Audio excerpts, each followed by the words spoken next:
This doesn't look like an earthquake zone, but the prairies of northwest Alberta have been trembling ever since energy companies started fracking here. Canadian scientists say that's no coincidence. They found a direct cause and effect between fracking and a specific series of quakes that started in December 2013. Geophysicists from the University of Calgary just published their evidence in Science, one of the world's foremost scientific journals. The analysis conclusively links earthquakes near the town of Fox Creek, Alberta, to a nearby fracking operation. There were no recorded quakes in the area before the fracking started. We reached the study's co-author, David Eaton, by Skype. We think that there are some fundamental characteristics of the processes that we're observing here, which are generally applicable elsewhere. This is the process, injecting water, sand, and chemicals into rocks under high pressure. The Canadian scientists say it caused an undetected fault to slip, triggering a series of earthquakes that continued months after the fracking stopped.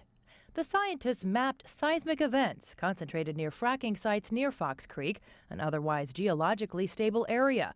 In January 2016, the region experienced a 4.8 magnitude quake, believed to be the strongest fracking-induced earthquake ever.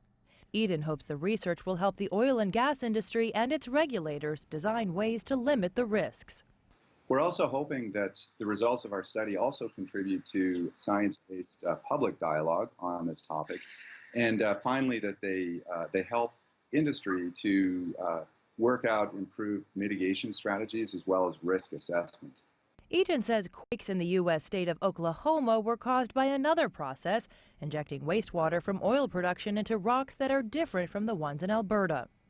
Industry advocates say it would be a mistake to use the results of the Canadian study to block new fracking operations in the United States.